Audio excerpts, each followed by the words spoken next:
Instituto Mexicano del Transporte. Hola, soy Ana Cecilia Cuevas, trabajo en la Coordinación de Seguridad de Operación y Transporte y comenzamos con nuestro seminario.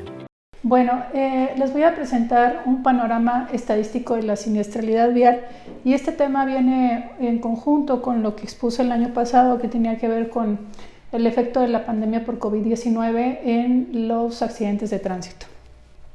Entonces, bueno, pues tenemos una premisa y esa premisa dicta que una reducción en la movilidad representa una menor exposición al riesgo. Y bueno, con ello pues se traduce en una disminución de la siniestralidad. Vamos, si nosotros no tenemos que desplazarnos para ir a la escuela o para ir al trabajo, pues no estamos expuestos al riesgo, y si no estamos expuestos al riesgo, pues la probabilidad de que haya un accidente disminuye.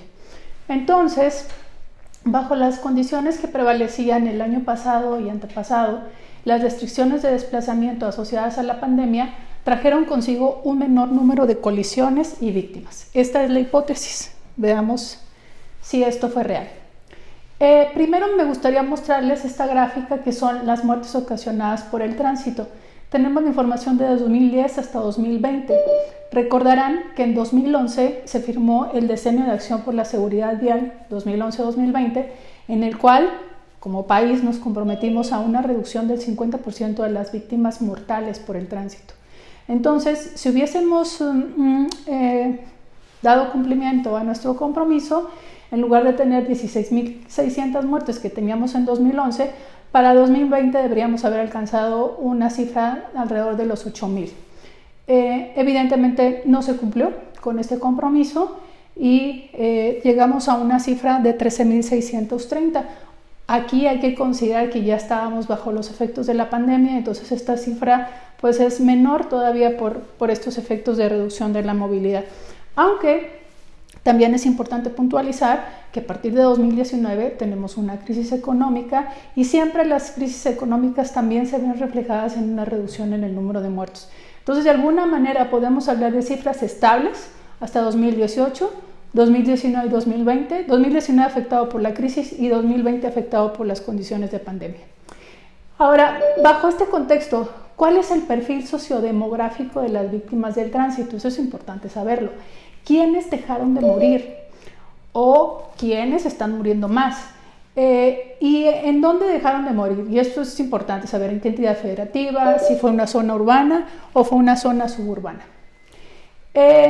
Voy a hacer referencia a manera de contexto a un documento que salió de la Organización Mundial de la Salud. Esto fue en 2004, pero me gusta mucho porque es un documento que además es muy extenso, explica muy bien el problema de la seguridad vial, o de las muertes causadas por el tránsito, mejor dicho. Entonces, este documento está formado por 4 capítulos y vamos a ver de manera rápida algunas de las cosas que me interesa recalcar en esta plática respecto a cada uno de estos capítulos.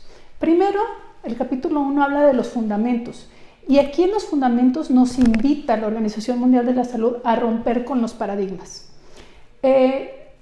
Hay diferentes cosas que hay que cambiar la percepción. Por ejemplo, decir que las muertes de tránsito son predecibles y evitables, que necesitamos datos de calidad con un enfoque científico, la seguridad vial como un problema de salud pública y así. Y vamos a ir ahondando cada uno de ellos.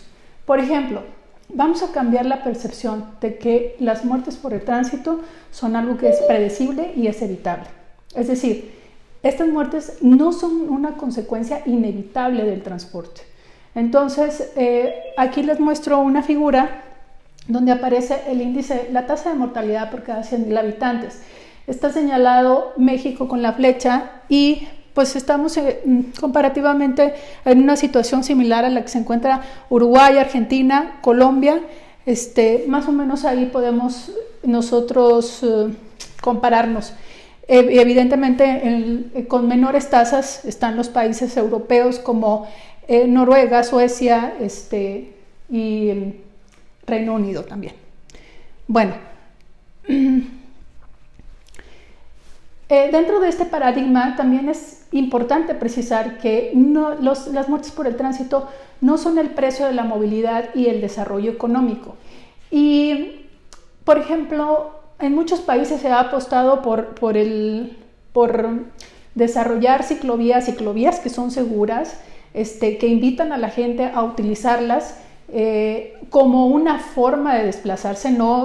Aquí, por ejemplo, vemos un estacionamiento de bicicletas que está a las afueras de una estación del tren en Brujas, Bélgica, y es una alternativa para completar el viaje. Es decir, no voy a desplazar a la persona totalmente su viaje en bicicleta, sino que hace un pequeño recorrido hasta llegar a una estación de un transporte urbano y ya de ahí completa su viaje.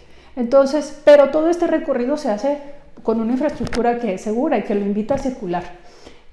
Otra cosa importante es hablar de colisiones y no de accidentes. Cuando usamos la palabra accidentes, hacemos de manera subjetiva referencia a un evento que está sujeto al azar, que a lo mejor también obedece a cuestiones divinas y todas estas cosas, que no es cierto. O sea, las colisiones son evitables. Y de hecho este cambio ya también lo hemos llevado a nuestro anuario estadístico, donde a partir del anuario del 2020 ya hablamos de colisiones, anuario estadístico de colisiones. Entonces, bueno, desde cambiarle el nombre, ¿no? Eso es importante. Otro de los paradigmas que nos invitan a cambiar es que necesitamos datos de calidad con un enfoque científico. Las estrategias en materia de prevención deben estar fincadas sobre datos e información objetiva y no sobre declaraciones anecdóticas, que generalmente es como sucede. Entonces, solo voy a poder mejorar, ¿sí?, aquello que puedo medir. Si hoy por hoy yo puedo decir, tengo este número y lo quiero mejorar, bueno, que ese número sea real y que se haya determinado con un enfoque científico. Entonces, necesitamos tener certeza sobre las cifras que reflejan las fuentes oficiales de información. Este es otro de los paradigmas y es hablar de la seguridad vial como un problema de salud pública. Cuando aterrizamos el problema de la seguridad vial como un problema de interés nacional, podemos tener la certeza de que va a ser abordado y que se le van a brindar recursos, que va a tener el apoyo, que va a haber todo el aparato organizacional, va a estar centrado en mejorar estas condiciones. En 2011 se firmó el Decenio de Acción por la Seguridad Vial y firmaron los entonces secretarios de Salud y de Comunicaciones y Transportes. Desafortunadamente, bueno, pues no se logró articular mucho. Peleamos porque existiera una agencia, dentro de las recomendaciones internacionales se recomienda que exista una Agencia Nacional de Seguridad Vial y que haya una ley de seguridad vial. Hoy por hoy tenemos un proyecto de ley que es Proyecto General de Movilidad y Seguridad Vial. Ya pasó del Senado de la República a la Cámara de Diputados y están en espera de su aprobación. Desafortunadamente, y esto lo digo a título personal, no es a título de la Secretaría ni del Instituto, mucho menos, ya tuve acceso a ese proyecto y la verdad que da mucho a deber en muchos aspectos. Entonces, no es una opinión única, ya otras personas se han manifestado al respecto. Entonces, difícilmente puedo tener poca esperanza en que este proyecto de ley pueda dar el sustento para que el problema de la seguridad vial pueda ser afrontado de manera integral. Otra cosa es que tenemos que ver a la seguridad vial como una cuestión de equidad social. Se ha hablado mucho de que en los países en desarrollo, como es el nuestro, pues es donde tenemos o se concentran la mayor cantidad de víctimas mortales por el tránsito. Entonces, necesitamos ver por la seguridad de los peatones, de los ciclistas, favorecer ese tipo de movilidad y tratar de desincentivar los desplazamientos motorizados. Fíjense, esta es una gráfica que construimos para un estudio que hicimos hace algunos años, donde hicimos un perfil de la mortalidad causada por el tránsito. Utilizamos información de la base de datos de mortalidad nacional. En nuestro país, hasta antes de la pandemia, fallecían alrededor de 700, 800 mil personas. Después de la pandemia ya estamos hablando de un poco más de 1 millón.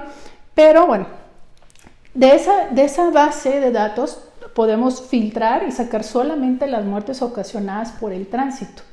Y aquí tenemos la información de los fallecidos de 2010 a 2016, víctimas mayores de 15 años. Y los agrupamos por nivel de escolaridad. Entonces, podemos ver que las personas sin escolaridad, agrupamos por nivel de escolaridad y por tipo de víctima. En color verde claro podemos ver los peatones, en azul a los ciclistas, amarillo motociclistas y verde oscuro a los ocupantes de vehículos de motor.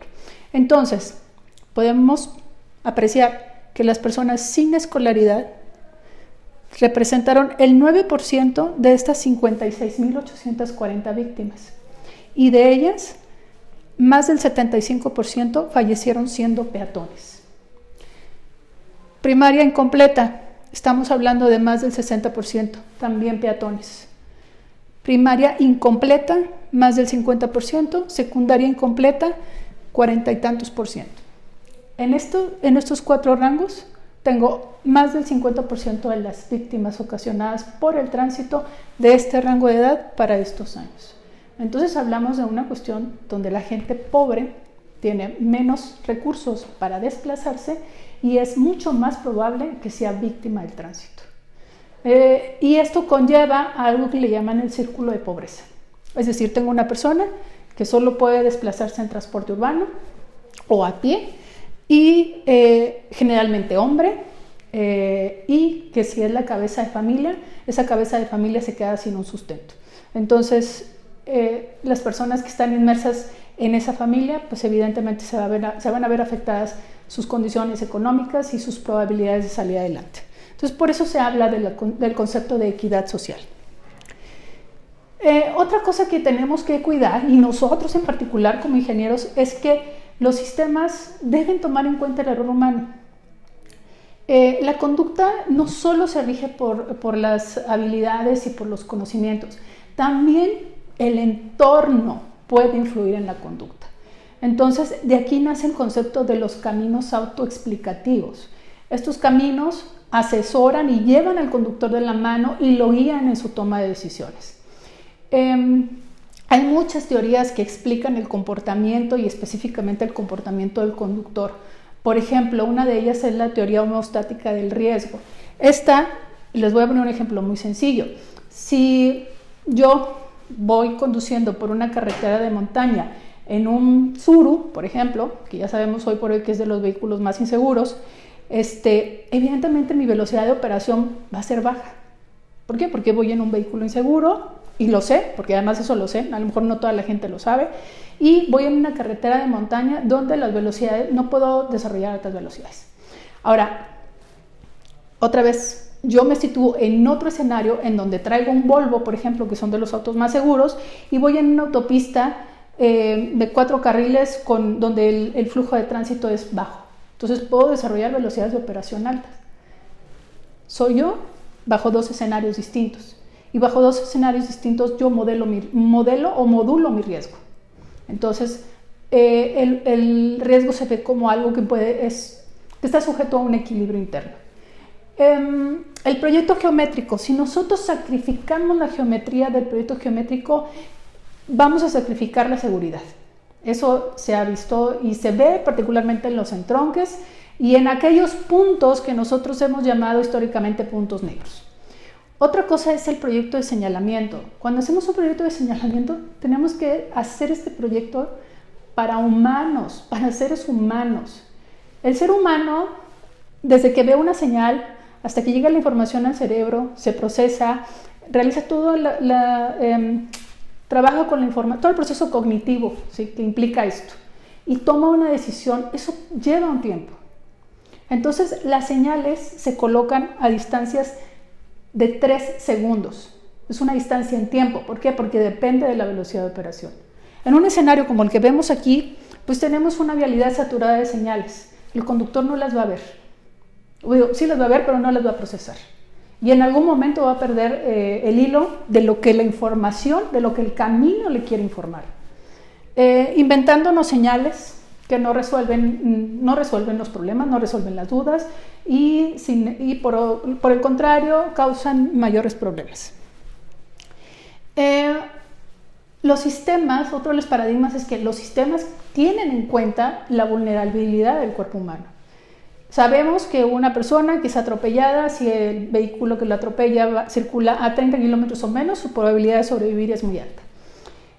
Una persona que tenga una colisión frontal por debajo de 70 kilómetros por hora, las probabilidades de sobrevivir son altas. Las colisiones laterales, las probabilidades de sobrevivir, si la velocidad de impacto es a 50 kilómetros por hora, son altas. Aquí hay una diferencia entre la velocidad frontal y lateral, y eso tiene que ver con la movilidad de nuestro cuello, ¿sí? La movilidad ante un impacto frontal o la movilidad ante un impacto lateral. Entonces es mucho más susceptible de sufrir daños en un impacto lateral, y por ello es que la velocidad de operación o la velocidad de impacto es menor. ¿Esto qué nos dice? Que no podemos tener intersecciones diseñadas o cuya velocidad de operación en las intersecciones sea superior a 50 kilómetros por hora. Y bajo ese contexto, nosotros tenemos una tabla en el manual de señalamiento, y ahí nos dice que cómo se debe de pintar, hay una raya, la raya separadora de sentidos de circulación, que debe ser continua, debe pintarse continua previo a llegar a una intersección. ¿Por qué debe ser continua? Porque no puedo permitir los rebases en una intersección. En una intersección se realizan otro tipo de maniobras como vueltas, incorporaciones, etc. Entonces no puedo en esa zona permitir el rebase. Por eso es que tengo que pintar la raya continua. Entonces, no entiendo por qué el manual nos dice que nos da los lineamientos para pintar la raya continua para velocidades superiores a 50 kilómetros por hora, cuando la velocidad de tolerancia para un impacto lateral es de 50. Entonces, toda esta información que está puesta en la tabla contradice o contraviene los lineamientos de seguridad.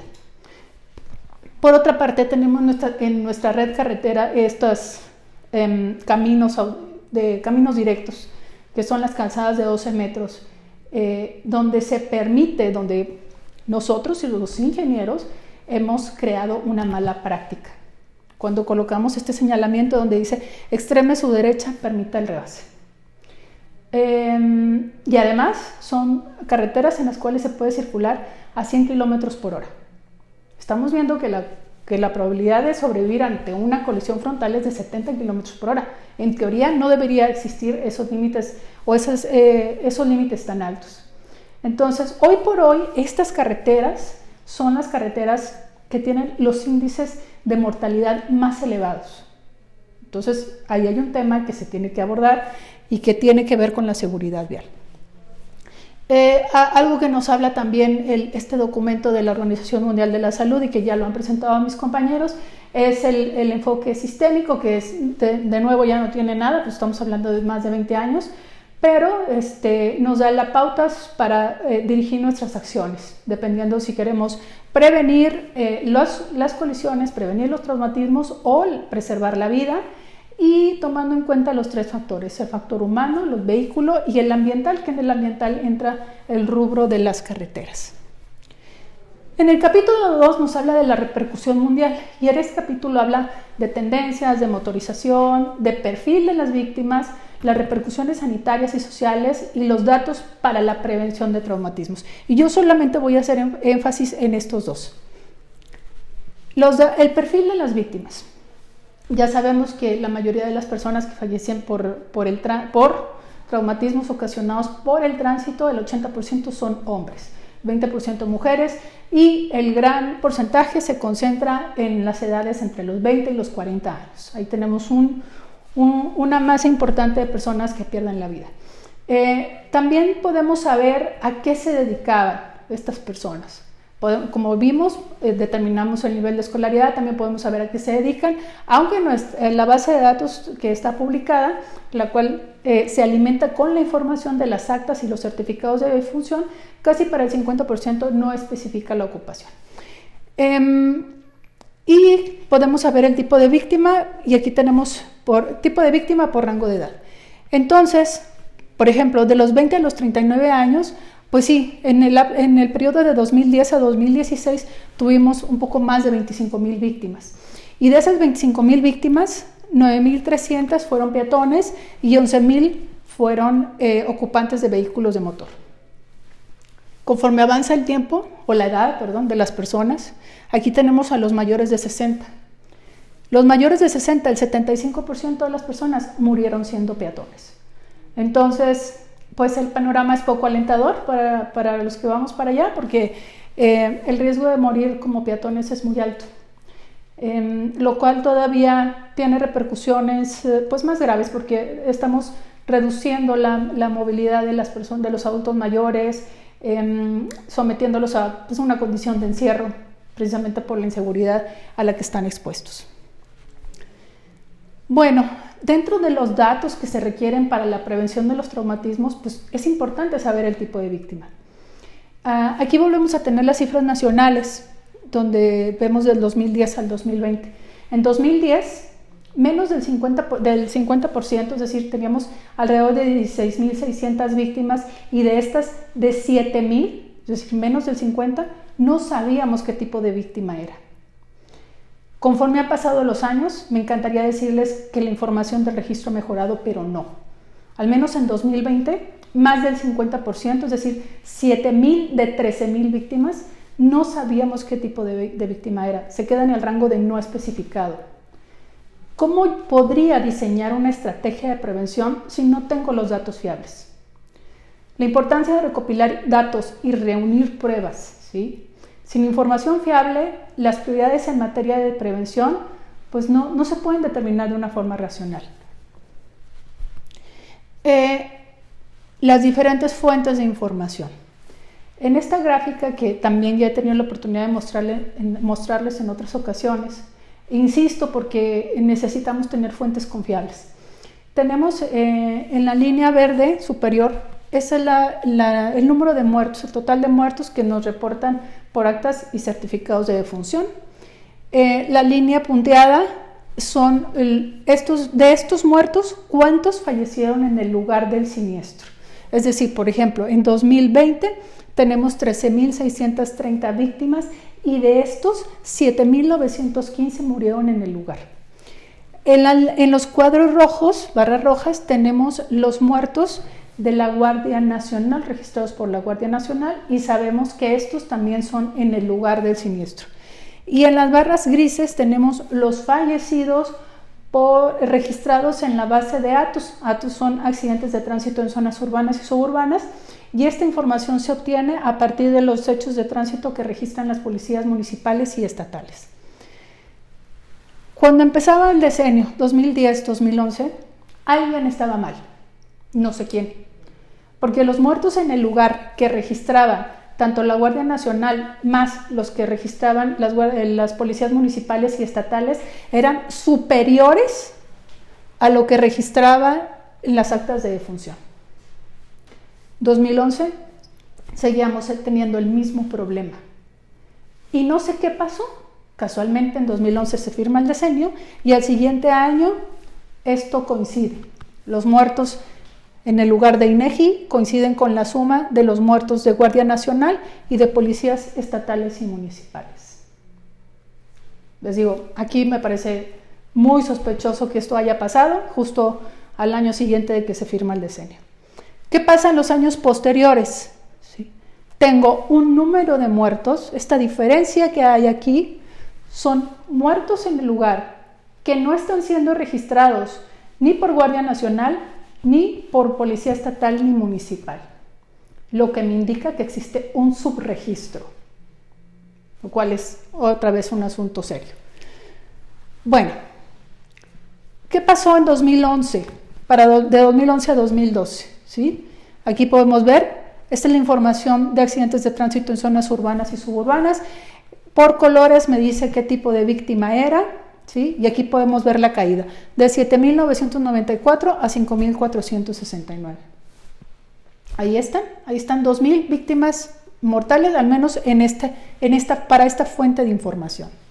Ahora, ¿dónde estuvo? ¿Quién dejó de registrar? Pues quien dejó de registrar, y la gran mayoría de estos muertos, fue el Estado de México. El Estado de México en 2011 registraba alrededor de 1.900 víctimas, y para el 2012 estuvo registrando menos de 200. Entonces, ahí es en donde dejamos de tener algo maravilloso, pasó en el Estado de México que ocurrió esto. Bueno, también nos habla el documento de la Organización Mundial de la Salud de los factores de riesgo, y de esto ya hemos hablado en muchas ocasiones. Solo les voy a mencionar que hay factores que influyen en la exposición, que es lo que estaba relacionado con el efecto de la pandemia, factores que influyen en una colisión, es decir, la velocidad, el alcohol, la fatiga, que es otro tema muy importante, los factores que influyen en la severidad, y aquí va implícito los sistemas de retención, cinturones, las sillas para los niños, los cascos para los motociclistas y los ciclistas, y factores que influyen en los resultados del traumatismo, es decir, qué tan rápida es la atención de los lesionados. Finalmente, el capítulo 4 de intervenciones nos habla del sistema seguro, de las políticas del uso de la tierra y el transporte, y aquí tiene que ver todo el área de planeación. Tenemos un crecimiento desordenado en muchas de nuestras ciudades, una red vial que contribuye a la prevención, los vehículos seguros, aplicar y garantizar el cumplimiento de las normas y reglamentos, y la atención y el seguimiento a las víctimas de pollo. Todo esto va ligado en una gestión de la seguridad vial. Ahora, esto funcionará si todo está correctamente analizado. Si es que tenemos datos confiables, podemos diseñar, como ya había dicho, planes de acción confiables, donde podamos tener una intervención adecuada. ¿Qué sucedió durante la pandemia? Hubo una reducción en el número de víctimas, y ¿cuáles fueron las víctimas que presentaron la mayor reducción? Bueno, preparé esta plática para la Universidad Autónoma de Nuevo León. El año pasado me invitaron a una plática, y construí esta información un poquito para analizar la condición del Estado. Entonces traigo información de Nuevo León y traigo información de la Ciudad de México, pero el análisis ya está hecho para todas las entidades federativas. Veamos qué sucedió con Nuevo León. En Nuevo León teníamos un problema donde había un problema de un registro inadecuado de mortalidad de los certificados de defunción y actas de defunción. Entonces, los muertos que registraban en esta fuente de información, pues eran menos que los muertos que se registraban tanto por la Guardia Nacional, Policía Federal en aquel entonces, y por las policías estatales y municipales. Entonces, bueno, ahí hubo un problema. Pareciera que a partir de 2015 esto ya se empezó a solventar, es decir, ya hubo una mejoría en el registro de las actas y los certificados de defunción. Seguramente había personas que fallecían víctimas de una colisión de tránsito, pero la causa que reportaban era diferente, ¿no? Y era precisamente por las fallas orgánicas que se presentan como consecuencia de un impacto, de una colisión. Entonces, creo que por ahí puede ir esto. Y entonces, bueno, ahí podemos ver las cifras de Nuevo León. Llegamos a una cifra bastante alta en 2018 con 701, y empieza a reducirse de tal forma que para el 2020 tenemos 531 fallecidos en total, de los cuales 323 se reportan que fallecieron en el lugar, y es muy similar a la cifra de los que reporta tanto la Guardia Nacional como las policías estatales y municipales. Entonces, bajo este escenario podemos pensar que se ha mejorado el registro y que podemos decir que es confiable. Aquí tenemos unas tasas por ejemplo, durante la pandemia, ¿sí? No se redujo el número de muertos registrados en zonas urbanas y suburbanas, sino que hubo un incremento del 2%. Hubo un decremento del 22% en las muertes registradas por la Guardia Nacional y de 21% en las muertes registradas en la base de datos de mortalidad nacional. Si analizamos la información por aquí tenía algo, sí. Por mes. Aquí tenemos la información, la temporalidad mensual de los fallecimientos. Y vemos, comparando 2019 versus 2020, aquí podemos ver que hubo reducciones del 20% en enero, que bueno, pues en enero todavía no era un mes de pandemia, 16% en febrero, y así para cada uno de los meses. Pero les digo, como que no es tan claro aquí el efecto de la pandemia, porque bueno, pues en enero y febrero tuvimos tasas de reducción, no obstante que aún no podíamos decir que estábamos en pandemia. Perdón, el efecto pandémico se empieza a ver a partir de abril y mayo.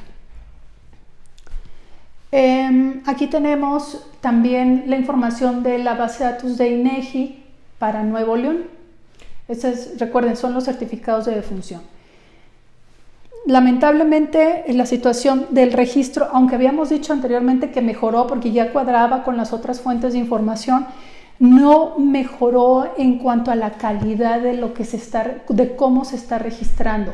¿Por qué? Porque si se fijan, en 2020 de los 531 fallecidos, 518 me los declararon como no especificado. Cuando en 2010 teníamos una distribución un poco más, sabíamos al menos que 102 personas de 325 habían sido peatones. Ahora no lo sé. Ahora sé que solo fueron 10, pero pues este dato es totalmente irreal. Entonces, pues no, bajo este escenario, si yo quisiera diseñar un plan para mejorar la seguridad vial en Nuevo León, no podría, porque no sé qué tipo de víctima tengo. Aquí tenemos nuevamente la información para Nuevo León. Tenemos en la línea azul el número de colisiones. Cabe mencionar que Nuevo León es el estado con más colisiones de tránsito. Yo no sé si esto obedezca a propiamente que es un estado con mayor número de accidentes, de colisiones, o que hay un buen registro. Y esa es otra. Ellos pueden estar teniendo muy buen registro y registran todo. Y habrá a lo mejor otros estados donde no se está registrando la totalidad. En fin, tenemos que han pasado de una cifra de 75,000, ha ido oscilando. Durante 2020 se registraron 64,000 colisiones. En las barras color naranja tenemos los lesionados de estas colisiones que han ido a la baja. Han pasado de 16,800 en 2010 a 4,300 en 2020. Y tenemos en barritas rojas los muertos en el lugar. Y por ahí aparecen unas barras en color claro que son las colisiones con víctimas. Y aquí les muestro algunas tasas de reducción entre 2010, 2020, 2019 y 2020. Bueno, esas víctimas mortales que acabamos de ver en las barritas rojas de la gráfica anterior, ¿cómo están distribuidas? ¿Qué tipo de víctima fueron? Pues aquí podemos ver, por ejemplo, en el color morado tenemos 69 peatones, 73 conductores, 35 pasajeros. Estos están colores oscuros y más claros para zonas urbanas y suburbanas. Fíjense, tenemos la información de ATUS. ATUS nos dice que hubo 69 peatones fallecidos en zonas urbanas. Y la base de datos de INEGI, que este es el total de muertos en el estado de Nuevo León, dice que hubo 10. ¿Qué es lo que podemos, qué reflexión tenemos de esta comparación? Que la información existe. Los policías estatales y municipales están llevando a cabo el registro, pero en algún momento la información se pierde y ya no llega aquí. El médico que está levantando el certificado de defunción ya no sabe que aquí hay peatones, que sí fueron reportados por las policías estatales y municipales. Entonces, en algún momento la información se pierde o ya no continúa la cadena de información. Podemos ver quiénes han reducido en estos años, del 2010 al 2020, en cuanto al número de lesionados, ¿sí? Tenemos una reducción del 74% de los conductores, del 86% de los pasajeros y del 51% de los peatones. ¿Cómo lo podemos explicar? Bueno, pues podríamos decir que los ocupantes de los vehículos utilizan el cinturón de seguridad, que se han implementado medidas en la infraestructura para reducir la severidad de las colisiones y bueno, pues seguimos teniendo en deuda la seguridad peatonal. Pero bueno, de esa forma podríamos explicar estas caídas. Lo extraño es que cuando analizamos estas cifras, acuérdense que hablábamos de 16,000 lesionados en 2010 y ahora tenemos alrededor de 4,000. Y lo ponemos en una gráfica, pues tenemos un coeficiente de determinación muy alto. Y eso desafortunadamente da lugar a muchas sospechas porque, el número de accidentes no se ha reducido como para que se presentara este comportamiento. Tenemos un valor, por ejemplo, para el 2020 tendríamos un valor por tendencia, si seguimos esa línea de tendencia, de 4,280. Ese tendría que haber sido nuestro número de lesionados y hubo 4,306. Entonces, pues esto nos dice que no hubo una reducción de víctimas por efecto de la pandemia, porque en todo caso tendría que haber sido menor al valor establecido por tendencia. Y bueno, siguiendo esta línea de tendencia, en 2021 pues tendríamos alrededor de 3,144 lesionados y aproximadamente para el 2023 ya no va a haber lesionados por colisiones de tránsito. Entonces, deja mucho que desear esta información. Y a lo mejor esto en algunos lugares, no estoy diciendo que sea el caso de Nuevo León, pero en algunos lugares es posible que los gobiernos estatales o municipales bajen recursos de los bancos interamericanos de desarrollo para mejoras en la seguridad vial, siempre y cuando lo justifiquen. Entonces, ojalá y no sea el caso. Aquí tenemos la temporalidad de las colisiones registradas por las policías estatales y municipales. Sí podemos ver un efecto de reducción durante los meses a partir de abril, que es el mes en el cual empiezan las mayores restricciones en la movilidad. Lo mismo tenemos para los fallecimientos, pero aquí no es tan claro el efecto de la pandemia. Y para los lesionados, donde sí podemos ver que hay una reducción en cuanto al número de lesionados. Bueno, analizando la información de datos, pues en la temporalidad de las condiciones se observa un efecto de restricciones de movilidad por la pandemia, pero desafortunadamente esto no se refleja en el número de víctimas mortales. Y lo que ya les comentaba, ¿por qué la cifra de lesionados tiene un coeficiente de determinación tan alto? Asumiendo que Ana Cecilia Cuevas está llegando a un juicio erróneo, entonces pues valdría la pena que el gobierno del estado de Nuevo León nos comparta qué es lo que ha hecho para obtener tan buenos resultados.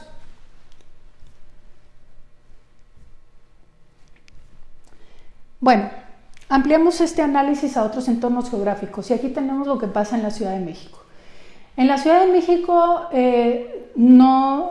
yo conozco que se han difundido algunas medidas muy importantes en materia de seguridad vial y eso parece ir de la mano con el número de muertos, es decir, ha habido una mejoría en las condiciones de la seguridad vial. Entonces, y no hay estas cuestiones extrañas en las gráficas, las fuentes de información, al menos hasta 2017, parecen tener congruencia.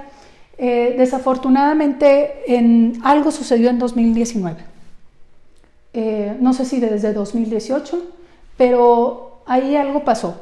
No sé si hubo un mal registro de las actas, de los certificados y actas de defunción, porque los muertos registrados por las policías estatales, municipales y Guardia Nacional más o menos se mantuvieron, pero esto no. Entonces, bueno, pues aquí siento que ni el valor de 2018 ni el de 2019 son valores reales, y sí pensaría que este valor es real, el del 2020.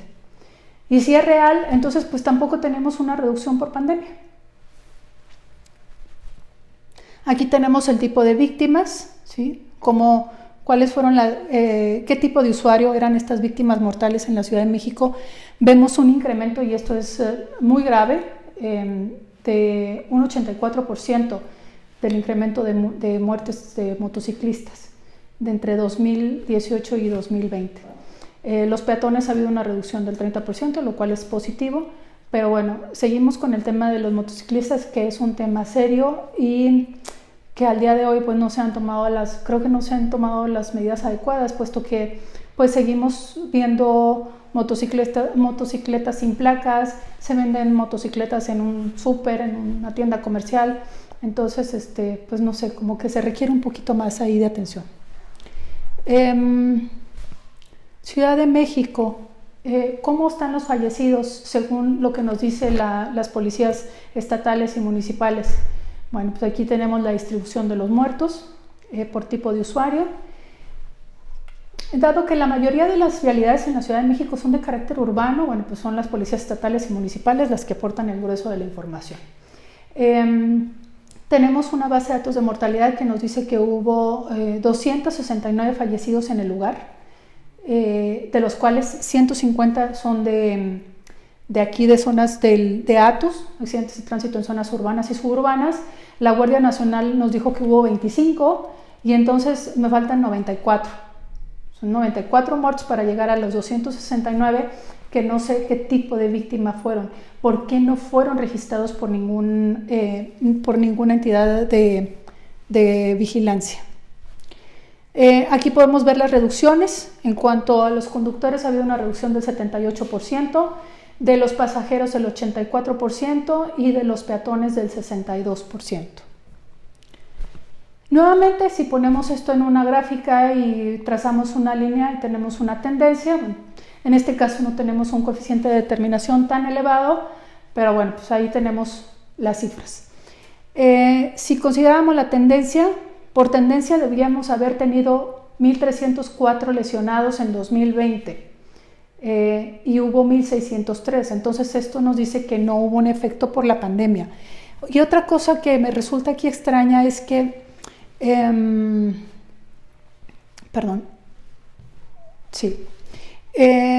bueno, para el 2021, si atendemos esa línea, podemos esperar que haya 840 personas lesionadas y nuevamente para el 2023 ya no esperaríamos lesionados por colisiones de tránsito, lo cual es totalmente falso. Hubo 289 lesionados más de lo esperado, ¿sí? Si comparamos estas dos cifras de acá. Ahora me surge otra duda, ¿por qué en la Ciudad de México tiene en promedio 170% menos lesionados que Nuevo León? La Ciudad de México pues tiene mucho más habitantes, tiene un parque vehicular mucho más grande y pues como que todo indicaría que el número de víctimas y el número de colisiones tendría que ser mayor en este entorno geográfico y no lo es. Esa es una duda que prevalece. Entiendo, yo soy de Nuevo León y créanme, la gente de Nuevo León tiene un modo de conducir que es más agresivo. Entonces, por ahí podría ir la explicación, pero no creo que sea la única razón. Bueno, en el contexto nacional, ¿sí? Tenemos, aquí está la cifra de lesionados, pasamos de 140,000 a un entorno de 80,000 más o menos. Para 2020, si seguimos la tendencia que además tiene un coeficiente de determinación muy alto, el valor por tendencia serían 77,000 lesionados para 2020. Hubo 71,900, entonces podríamos pensar que aquí en el contexto nacional sí se ve un efecto de reducción de víctimas por pandemia. A lo mejor de manera regional, analizando por entidad federativa, en algunos lados no se vio y en algunos otros sí tenemos una reducción. Ahora, comparando el valor esperado por tendencia versus el valor registrado, hubo 5,489 lesionados menos por efecto de la pandemia. Pero ojo, no caigamos en el error, tuvimos 91,000 lesionados en 2019 y ahora en 2020 hubo 71,000. 20,000 no son por la pandemia, ¿sí? Porque ya tenemos un efecto a la baja. Entonces, por eso es que tenemos que obtener el valor por tendencia y la diferencia contra lo registrado, este es nuestro abono por efectos de pandemia.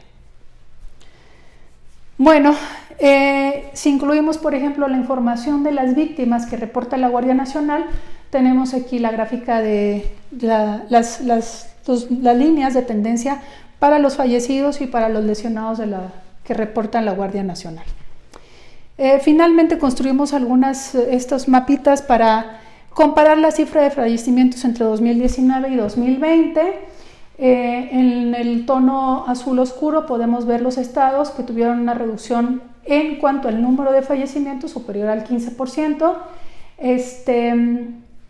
y en color rojo aquellos que tuvieron un incremento superior al 15%. Aquí tenemos la comparación de los vehículos kilómetro 2019 versus 2020. Evidentemente en todo el territorio nacional hubo una reducción de la movilidad y entonces las caídas en el valor de los vehículos kilómetro en color naranja oscuro se representan aquellos que tuvieron una reducción superior al 20% y así van disminuyendo el tono hasta llegar a una reducción menor al 10% que solo se presentaron en el estado de Zacatecas y en Chiapas. Mi teoría al respecto es que estos estados pues, no tienen su reducción o su pérdida de vehículos kilómetros porque su actividad económica industrial no es tan alta, que fue la que se vio más afectada. Bueno, y yo cierro con esto porque después de analizar las cifras de las diferentes fuentes de información me quedan muchas dudas y voy a tener que recurrir a la frase de nuestro querido Sócrates, y agradeciendo su atención. Mi nombre es Ana Cecilia Cuevas Colunga, trabajo en la Coordinación de Seguridad y Operación del Transporte del Instituto Mexicano del Transporte. Muchas gracias. Instituto Mexicano del Transporte.